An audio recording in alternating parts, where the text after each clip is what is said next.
Hey, what's up, everybody? Hello, hello. Allumez vos caméras. Kieran the Beast. Kieran had a hard practice today. Je dois te lever mon chapeau, man. On te voit day in, day out. Lâche pas, Wally. C'est la belle voix dans le challenge. Yeah. It's getting faster. It's getting faster. First place, mon cure. Lâche pas, les gars. What's up, Meg? Stella, Laetitia. Ouvrez vos caméras. Oh, Juice is there. What's up, Juice? OK, on commence avec nos 20 jumping jacks. Yes, let's go. M, t'es pas obligé de les faire si tu veux. On peut les faire, là, c'est bien. Ouais, j'aime ça, il montre l'exemple.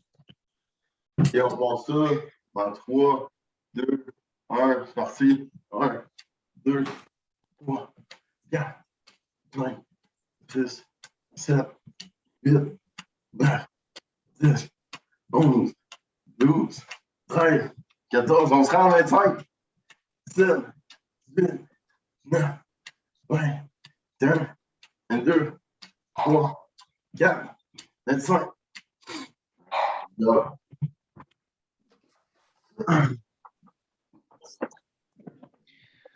Bon, ben, salut tout le monde. C'était là, de la misère qui s'est connecté, je pense.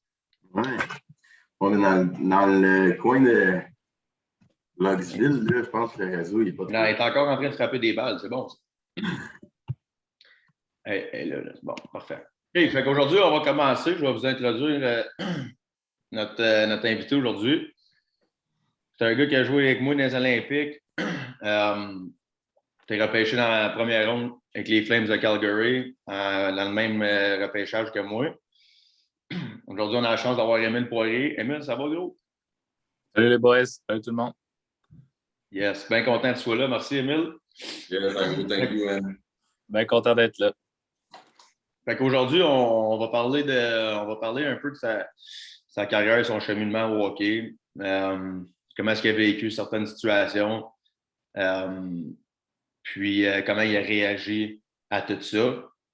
Fait que la première question pour toi, Émile, aujourd'hui, explique-nous un petit peu ton parcours à partir du Midget 3. Tu es un gars de Montréal, tout ça. Tu jouais avec Laval-Montréal dans le Midget, c'est ça? Oui, dans le fond, moi, ma première année Midget, j'ai joué Midget Espoir. J'ai passé un an là. Après ça, j'ai été Midget 3. Je n'ai pas été repêché à ma première année junior. Dans le fond, tu peux te faire repêcher à ta première année Midget. Puis moi, j'ai été repêché à ma deuxième année Midget, dans le fond, à Gatineau. Fait que après ça, j'ai joué une année Midget 3. Troisième ronde. Ouais, en 2011. Fait que à Gatineau. Fait que là, après ça, je me suis en allé là à 17 ans, dans le fond. Ma première année, c'était à 17 ans. Dans le junior, j'ai fait 17, 18, 19, 3 ans dans le junior. À Gatineau, toutes mes années, avec Vincent. Une année. La dernière année que j'ai joué là. Dans le fond, ouais, c'est ça. Mon coach, c'était Benoît Groux toutes les années. On a eu des pas pires équipes. La dernière année, on avait une bonne équipe, mais on frappait tout le temps des grosses équipes en playoff. Fait que ça a bien été. Puis de ce temps-là, ma deuxième année junior, j'ai été repêché dans la Ligue nationale en 2013 par les Flames de Calgary. Puis c'est ça, je suis revenu junior après. Puis à 20 ans, j'ai commencé dans la Ligue américaine, ma première année. Le club école des Flames. Puis c'est là que j'ai joué mes premières games aussi dans la Ligue nationale cette année-là. Dès ma première année, j'ai eu une très bonne année. Puis j'ai réussi à jouer une couple de games cette année-là, 6 games cette année-là. Donc c'est une très bonne année. Après ça, je suis revenu. Le club école a changé de place. Ça s'est en allé ailleurs. Je suis arrivé un peu moins près l'année d'après au camp d'entraînement. Peut-être pas pris ça trop au sérieux. Après ça, je suis revenu. Je suis retourné dans la Ligue américaine. Puis là, j'ai remonté un peu cette année-là. Puis après ça, j'ai joué 3 ans dans la Ligue américaine à cette place-là. Avant d'avoir ma chance ailleurs avec les Winnipeg, les Jets. Fait qu'après avoir joué 4 ans dans le système des Flames, j'ai été 2 ans dans le système des Jets de Winnipeg pendant 2 ans dans la Ligue américaine avec eux. C'était des belles années, c'est une belle place. Puis tout ça. Puis là, l'année de la COVID, ça s'est fini un peu de bonheur. Puis là, l'année d'après, c'est là que je suis parti en Europe. C'est là que j'ai commencé ma carrière en Europe. Puis là, ça va faire 2 ans que je joue en Europe. Ouais, 2 ans. 2 ans complets que je suis en Europe. Fait que depuis, c'est ça pas mal ma carrière depuis 10 ans. Émile, j'avais une question concernant ton draft. Tu avais quel âge quand tu t'es fait drafter NHL? Moi, j'avais 18 ans. C'était ma première année d'éligibilité au draft parce que moi, je suis né en décembre. Fait que mon draft, c'était comme à 18 ans. Fait que j'avais 18 ans. Tu t'attendais-tu à te faire drafter? Est-ce que tu avais reçu des appels de des équipes NHL? Ou... C'est sûr, j'étais classé quand même bien. C'est sûr, je n'étais pas classé. Il y en a qui disaient fin de première ronde, tout ça. Je m'en rappelle encore. Mais j'avais rencontré toutes les équipes. Toutes les équipes. On avait été à un combine. Vincent était là, je me rappelle. On avait rencontré pas mal d'équipes.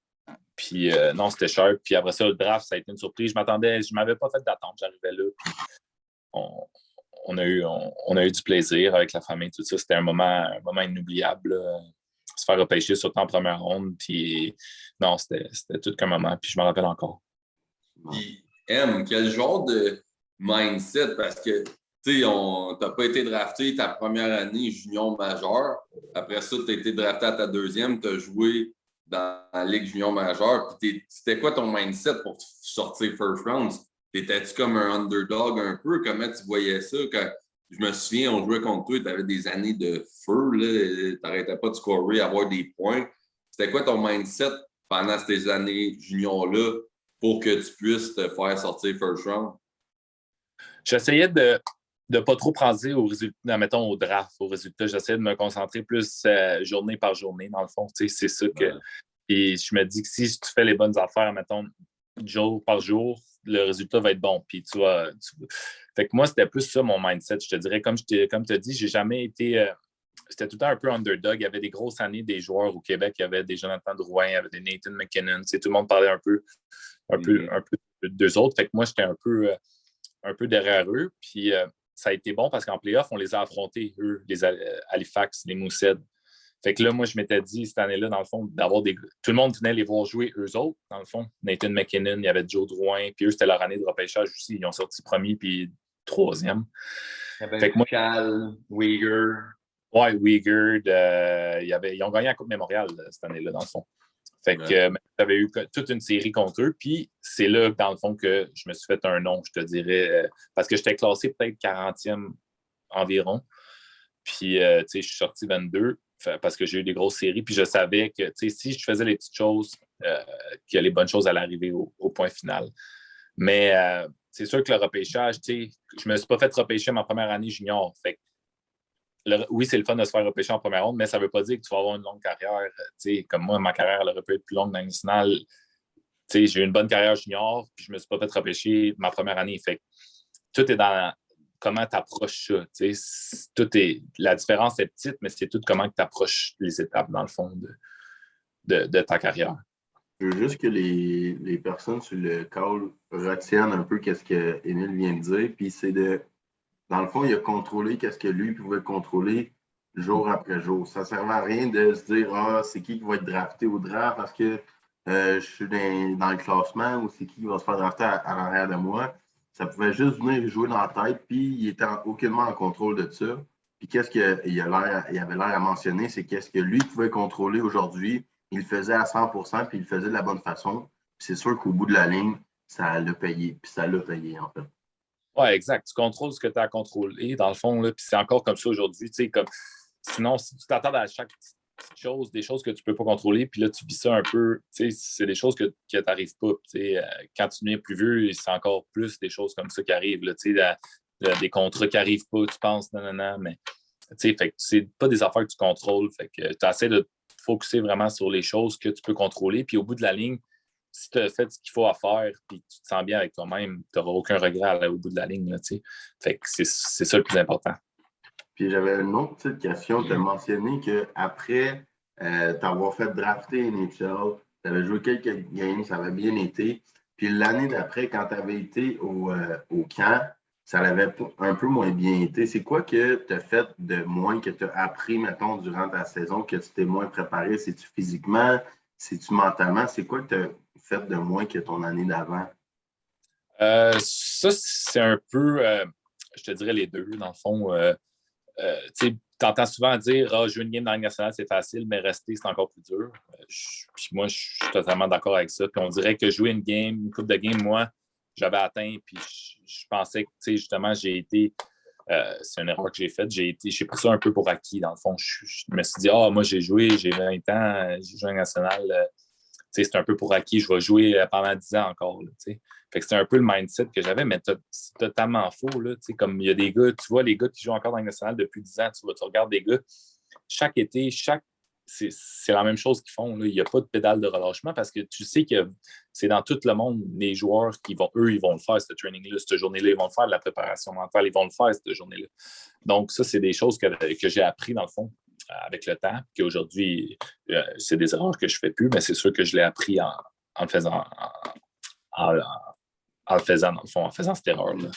On apprend de ses erreurs, puis l'important, c'est d'apprendre de ça. C'est sûr qu'aujourd'hui, je m'aurais préparé différemment, mais, tu sais, d'apprendre de ça. Oui.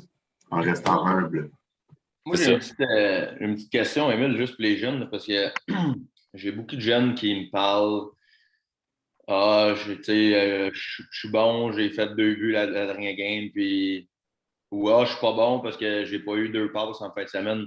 Toi, là, dans ta carrière, Émile, est-ce que tu pensais avant tes games ou est-ce que tu pensais avant une saison à des points en tant que tel? C'est quoi une préparation de match avant une game, genre? Ouais. C'est sûr que le hockey, là, moi, mon père était bon pour me dire que c'est tout le temps, ça reste un jeu. Il faut que tu aies du fun. Ça, c'est numéro 1. Fait que si tu as du fun, ça va être le fun. Puis là, tu te mets à jouer du hockey un peu du hockey qui est quand même compétitif tout ça. Donc, c'est sûr que la partie mentale rentre en jeu. Fait que c'est sûr qu'il faut que tu te prépares pas juste je vais aller là, puis ce qui arrive. C'est un peu plus que ça. Il faut que tu te prépares un petit peu plus, puis tu saches tes forces, tu évalues tes forces. Ça ne veut pas dire que tu as fait 2 buts, que tu as joué une bonne game. Là. Moi, c'est pas de même que je vois mes games en star. Je peux avoir... moi, mes forces, admettons, je le sais, j'ai 5 forces. C'est le patin, c'est ma shot, d'utiliser ma shot. C'est mon forward check, mon échec avant. C'est mes replis défensifs. Puis j'ai 5 points que je me concentre, admettons, à chaque game. Puis si je fais ça, j'ai des très bonnes games souvent. Là. Admettons, je back-check pas la game, tout ça. Ça veut pas dire... Puis j'ai fait 2 buts, mais ça ne veut pas dire que j'ai joué une meilleure game. C'est sûr que les statistiques, ça parle beaucoup, mais quand tu es jeune, c'est important de focusser sur le processus de comment tu vas devenir comme joueur de hockey, admettons, à mon âge. Donc, tu sais, de pas trop se concentrer. Je sais que c'est dur de ne pas se concentrer. Quand tu veux scorer, tu veux avoir des passes, tu veux faire ça, mais je vous dis, c'est pas le plus important. Le plus important, c'est de connaître ta game, de jouer dans tes forces, puis d'avoir l'impact que tu es capable d'avoir sur la game. Pas nécessairement avec les buts, la passe. Là. Oui, c'est un bonus, mais puis je suis sûr que si tu fais les bonnes affaires, tu te concentres là-dessus, tu vas avoir encore plus de buts et de passes parce que tu te concentres là-dessus. T'sais. Puis là, ça va venir. Tu vas te faire tu vas te boarder en faisant toutes les bonnes affaires. Le hockey, j'ai toujours pensé que si tu faisais les bonnes choses arrivaient. T'sais. Comme dans la vie en général. Comme dans la vie. Rappelez, ça, là, c'est excellent qu'est-ce qu'on dit. Nous autres, qu'est-ce qu'on enseigne aux jeunes, c'est de se prendre 3 points clés qui veulent se focusser dessus pendant leur game de hockey.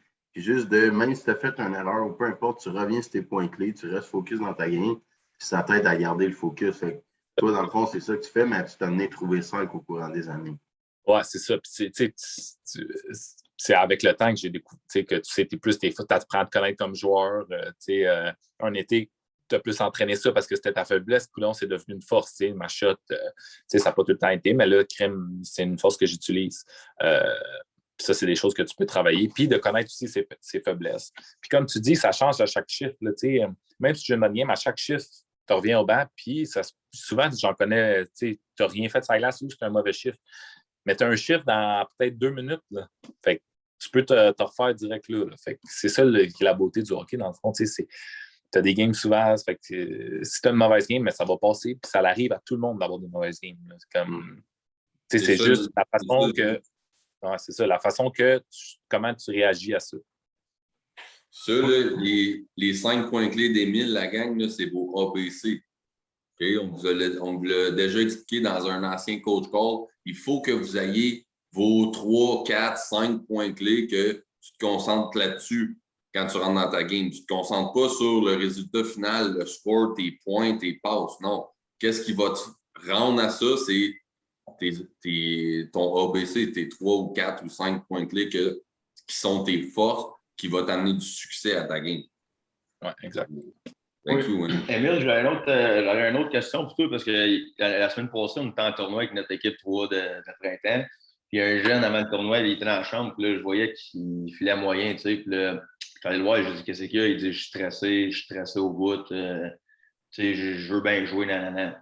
Que ce soit un tournoi, que ce soit une première game de tournoi, que ce soit la finale de la Coupe Dodge, que ce soit NHL Combine, que ce soit NHL Training Camp, peu importe. Toi, Émile, comment tu faisais pour gérer ton stress avant une game? Comment tu faisais pour gérer tes émotions avant une game, avant un camp d'entraînement avec les Flames ou peu importe t'étais où, dans le fond? Comment tu faisais pour diminuer ton stress? Es-tu capable de leur donner des trucs? Ouais, moi, je pense que la préparation dans l'avant-game arrive longtemps avant la game. Ou longtemps avant ton camp d'entraînement. Comme moi, je suis déjà en préparation en ce moment pour mon camp d'entraînement l'année prochaine. Parce que je veux arriver au camp et pas avoir de soucis dans ma tête de comme je suis pas prêt, j'ai pas fait ça. J'aurais dû faire ça. J'aurais. Fait que si tu arrives puis tu es prêt totalement, c'est sûr qu'une journée, tu vas être plus fatigué, tu vas moins filer bien, ça c'est correct. Mais si tu sais que tu as fait tout ce que tu avais à faire pour être prêt puis en mesure de performer à ce moment-là. Parce qu'il y en a que je suis arrivé des camps d'entraînement et je me suis dit, crime, j'aurais dû faire. Là, ça te joue dans la tête. Tu es comme, crime, je suis pas prêt. Là, c'est là que moi, je deviens stressé dans ces moments-là, dans le fond, que j'avais pas fait ce que j'avais à faire. J'aurais dû patiner plus cet été ou, hier, j'ai pas bien mangé ma game d'aujourd'hui. Fait que là, fait que j'essaie de me faire le plus possible. Ma préparation commence longtemps avant la game, je te dirais. Puis là, quand tu arrives à la game, je sais que je suis prêt. Je sais que j'ai fait ce que j'avais à faire. Puis ça se peut que j'en connaisse une pas bonne game. Ça arrive à tout le monde, comme je disais. Mais au moins, je sais que j'ai fait tout ce qui est en mon possible pour avoir une bonne game. Puis c'est de même que j'ai trouvé que j'avais le plus de succès. Mettons, on te met en contexte. Emile, tu as une game le vendredi. Est-ce que c'est important d'avoir des bonnes pratiques le lundi, mardi, mercredi, jeudi? Est-ce que c'est important d'avoir une bonne nutrition ces jours-là? Est-ce que c'est important de commencer déjà à penser à ta game 2, 3, 4 jours avant la game en tant que telle? C'est sûr. Je pense que c'est important en général pour ta saison de bien pratiquer. Si tu pratiques bien, je me suis toujours fait dire si tu pratiques bien, puis c'est vrai, je le vois avec les amis. C'est des pratiques, c'est du temps de glace que tu ne peux pas aller. C'est comme si tu jetterais ça à l'eau, là, dans le fond. Fait que je me suis toujours fait dire jette pas ça à l'eau, c'est ton temps de glace. Profite-en pour pratiquer des trucs. Profite-en. Puis ça va payer à long terme. Ça se peut que ça ne paye pas la game du jeudi, mais ça se peut que l'année prochaine. L'année prochaine. Fait que c'est des heures de glace que ne faut pas que tu perdes. Donc, moi, ma préparation commence souvent, bien manger, bien dormir la journée d'avant. C'est sûr que si tu joues dans une coupe de jours, c'est correct d'avoir, de prendre ça à la légère aussi, là, mais il faut que tu le saches. Tu dis, aujourd'hui, je joue dans 2-3 jours, c'est correct, je peux me coucher plus tard ou whatever, mais plus que ça l'arrive proche, plus que. Fait que là, pour être prêt direct. Ça ressemble à quoi la vie en Europe? C'est comment? Moi puis Vince, des fois, on en parle, puis il me dit « Ah, c'était fou, gros, personne, j'étais pas capable de communiquer, il parlait. » C'est comment tu vis ça, toi, là-bas? T'aimes-tu ça? C'est-tu sharp? Es-tu capable d'avoir une bonne vibe avec les boys de ton team? Il y en a-tu qui parlent anglais? Comment ça se passe? T'es où exactement? La première année que j'ai été, c'était plus un peu de même. J'ai été en Slovaquie, puis ça, c'était un peu dur. Dans le fond, c'est ça, ça parlait de toutes sortes, tout leur même langage. On était 2 gars qui parlaient anglais, leur première, anglais ou français. Les autres parlaient un peu anglais, mais c'était un peu plus dur. Mais là, cette année, j'ai joué à une classe qu'on était pas mal juste des importés, dans le fond. Fait que ça, c'était vraiment sharp. On a eu du fun. Fait que c'était vraiment cool de ce côté-là. Mais je me sentais comme un Européen qui venait ici. On les voit, là, les Européens qui sont juniors ou quand tu commences à jouer dans... Oui. c'est ça. Fait que je me sentais un peu comme eux autres. Quand ils viennent là, tu comprends un peu comment ils se sentent. Tu sais, t'es loin de chez vous, c'est pas ta langue. Nan. Fait que c'est sûr que c'est un ajustement un peu. Mais là, cette année, on était 12 puis ça parlait pas mal anglais. C'était beaucoup plus comme un peu en Amérique du Nord. Donc, c'était vraiment bien. Fait que de ce côté-là, c'est sûr que ça a été moins difficile. Puis cette année, c'était où, Em? C'était-tu à la même place que l'année passée? Non, j'étais à Riga. C'est dans la Ligue de Russie, dans le fond, en KHL. Nous, c'était en Lettonie. Juste un petit pays dans l'Union européenne à côté de la Russie. Fait qu'on était bien. Ouais. Puis là, pour l'année prochaine, avec la guerre en Russie et tout, tu retournes-tu là-bas? C'est quoi qui se passe? J'étais sûrement supposé, mais là, avec la guerre, on oublie ça. Là, je pense que surtout j'ai une famille, fait que j'emmènerai pas ma famille dans ce coin-là. Ah, ouais. J'avais une question pour toi, Émile. Ouais. Tu sais, t'en as parlé un peu tantôt. Toi, dans ta carrière, est-ce que tu t'es déjà fixé des objectifs, soit physiques ou mentaux, dans ta carrière, ou est-ce que tu aurais peut-être dû plus mettre l'emphase là-dessus, ou dans votre temps, on ne parlait pas vraiment de ça? Oui, c'est sûr que en ce moment, je m'en fixe à court terme, à moyen terme, puis à long terme. Je pense que même à court terme, pour le mois, tu peux dire, OK, ce mois-ci, c'est ça, ça, ça. Puis j'en ai, admettons, pour mon année au complet. Puis j'en ai, admettons, dans une couple d'années. Mais c'est sûr que quand j'avais votre âge, l'âge des jeunes, on avait un peu moins ça. Mais je pense que c'est quelque chose qui est vraiment, vraiment important. Je me rappelle, moi, j'étais en sport-études, puis on avait un cours de ça. Mais c'est tout. On en parlait un petit peu, mais pas plus que ça. Mais c'est sûr que se mettre des objectifs à court, moyen, long terme, puis quand tu as le feeling, mettons, de dire, OK, je l'ai fait, crème, si tu te sens bien, tu te sens fier de toi, puis ça te garde motivé à faire tes trucs. Puis, tu sais, si tu ne l'as pas, ça va du même sens, ça te pousse encore plus à vouloir l'avoir. Donc, je pense que c'est très important d'avoir des objectifs. Peu importe, que ce soit au hockey, dans la vie, tu sais, maintenant, dans la vie de famille, n'importe quoi. C'est très important de savoir une ligne directive un peu.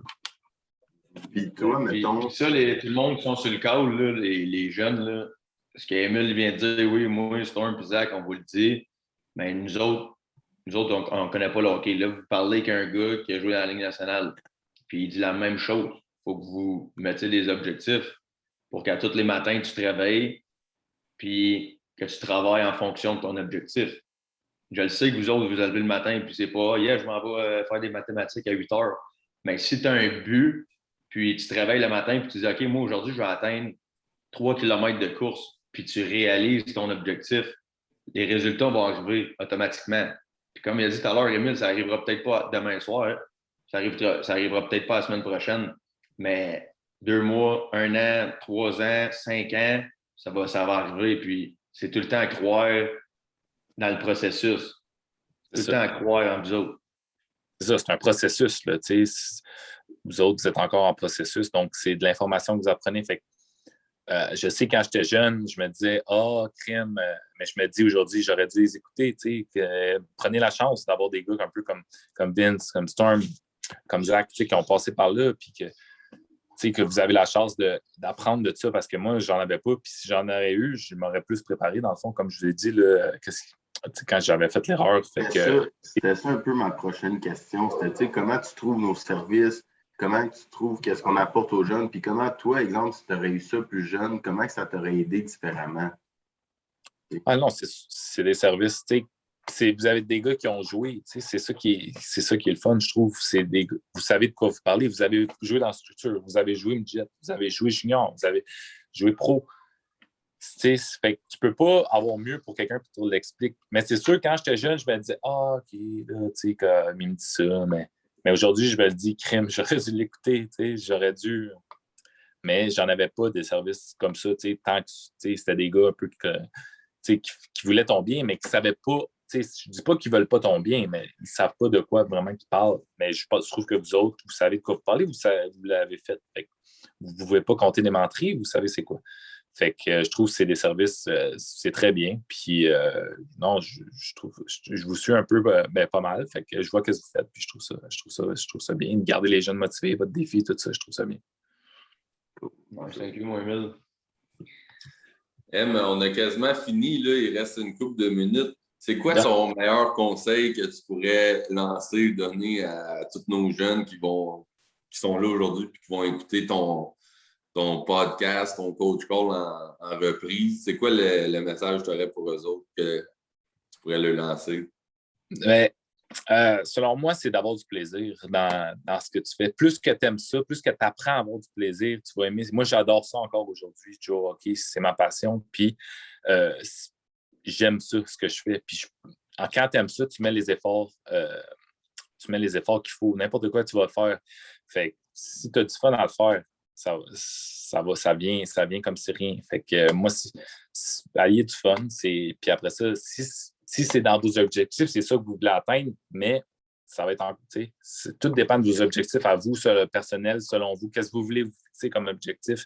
Puis après ça, travaillez fort pour atteindre vos objectifs. Puis on a tout le temps en ayant du fun. C'est le fun, là, aller sur la glace, c'est le fun, s'entraîner, c'est le fun. Fait que, moi, ça de sa vie, aujourd'hui, tu vis en Europe, tu es capable de vivre de ça, jouer au hockey, avoir ta famille. Il n'y a pas juste la NHL que tu peux vivre du hockey, tu es la preuve. Ouais, non, c'est sûr que mon but, moi, c'était la NHL, mais après ça, écoute, il y a des portes qui sont ouvertes partout. Là, en Europe, il y a du hockey, les gars sont bons, ça joue bien. Donc, ça me permet de voyager avec la famille. Fait que tout ça, c'est à cause du hockey, là, voyager et tout ça. Fait que tout ça, c'est les efforts que je mets. Moi, mettons, chaque jour, je me dis, je mets mon effort, mon training, mais ça m'apporte que je peux être avec ma famille l'après-midi, que je peux aller voyager, que je peux, tous les avantages viennent avec ça. Fait que, c'est tout ce qui vient ensemble. Fait que moi, je suis vraiment grateful de jouer au hockey à chaque jour, puis je mets les efforts qu'il faut, puis en espérant que ça dure le plus longtemps. Ensuite, Emile, à quel joueur dans la NHL, mettons, pas tu te compares, mais que tu look up to, que tu aimerais ça être, juste que les jeunes aient un petit peu une idée de quel genre de joueur que tu es, puis... Moi, j'aimais beaucoup Max Pacioretty quand il jouait pour le Canadien, mais encore aujourd'hui, un grand bonhomme qui a une bonne shot, qui est capable de patiner, un excellent joueur. Écoute, il score 30 buts par année dans le national. C'est tout qu'un joueur de hockey. Fait que moi, je le regardais beaucoup, lui. Un gros bonhomme, capable d'aller au net, tout ça. Donc, j'aimais beaucoup son style de jeu. Même encore aujourd'hui, il est un peu plus âgé, mais il joue au hockey. Il joue du solide hockey, puis j'ai tout le temps aimé ça le regarder. Nice. Je ne sais pas s'il y a des jeunes sur le call qui aimeraient ça peut-être poser des questions à Emile. Je ne sais pas si vous l'avez vu jouer à Hull, mais c'est moi qui donnais toutes les passes dans la madinette. C'est pour ça qu'il a fini 45 goals et plus. Fait que je ne sais pas s'il y a quelqu'un qui veut demander une question à Emile. Savoir comment c'était de jouer avec moi sur la même ligne, je ne sais pas. Mais juste si vous avez des questions autres par rapport à ce qu'il joue, son parcours, soyez pas gênés. Ah, soyez pas gênés, ça ne dérange pas. Une ou deux questions, puis après on a fini. Fait short une question pour Emile. Vas-y. Est-ce que tu trouvais ton parcours difficile dans le sens, est-ce que tu as eu beaucoup d'épreuves difficiles que tu as eues dans ton parcours ou c'était pas mal facile? Bonne question.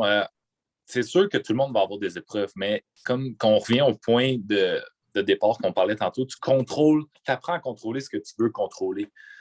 Tu vas en avoir tellement d'épreuves, mais est-ce que tu peux la contrôler, cette épreuve-là? Admettons, comme là, il y a la guerre, moi, en Russie, en ce moment, je ne peux pas retourner jouer là, mais je ne contrôle pas, moi, là, ce qui se passe là-bas. Fait que je peux pas, je fais quand même ce que j'ai à faire. C'est sûr que tu vas tout le temps avoir des épreuves, mais j'essaie de me refocuser en me disant qu'est-ce que je peux contrôler. Je ne peux pas contrôler, c'est ça, en ce moment, c'est le meilleur exemple. La guerre là-bas, je ne peux pas contrôler ce qui se passe là-bas. C'est plate, mais c'est ça. Fait que tout au long de ma carrière, j'en ai eu des épreuves de même, mais j'essaie de contrôler ce que je peux contrôler, puis je peux juste contrôler mon effort à moi, puis tout ça. Fait que c'est sûr que quand j'ai des épreuves, je me dis, OK, qu'est-ce que je peux faire? Je peux-tu faire quelque chose? Si je peux rien faire, mais je peux rien faire. Puis si je peux faire de quoi, j'apporte un peu un ajustement. Donc, c'est une bonne question. Puis je voudrais rajouter de quoi par-dessus ce que tu viens de dire, Meg. Là.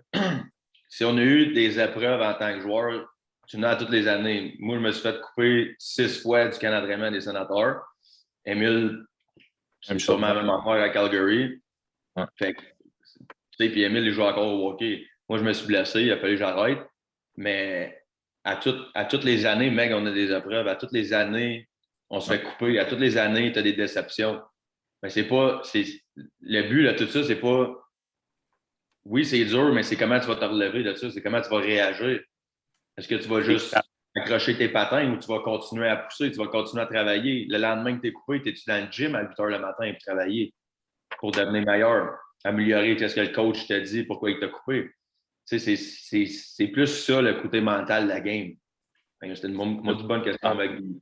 Ouais, tu en as besoin des épreuves aussi parce que c'est de même que je suis devenu meilleur. C'est dans les échecs que tu deviens meilleur. Si tu n'as pas d'épreuves, c'est impossible dans le fond. C'est avec ça que tu deviens meilleur. Tu t'accroches pas tes patins, comme tu dis, Vince, mais tu vas en avoir tout plein d'erreurs. Puis c'est juste comment que tu réagis et comment tu reviens fort à propos de ça. Ça, c'est dans la vie en général, dans tous les aspects. C'est pas juste au hockey. Vous allez apprendre de toutes les, on peut dire, erreurs, mais c'est des expériences. Puis si vous les refaites, les erreurs, c'est parce que vous n'avez pas appris de ça. C'est ça.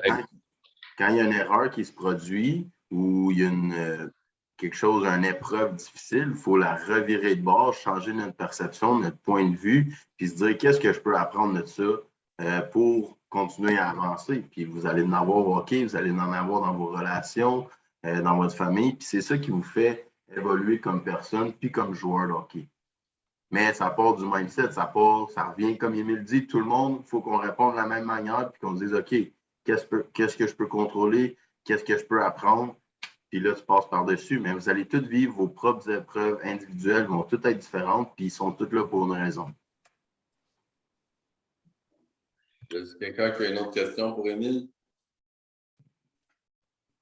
Non? Oui, si vous venez à l'été, peut-être qu'Émile il va peut-être venir une pratique ou deux. Là. Il va peut-être nous montrer comment il patine.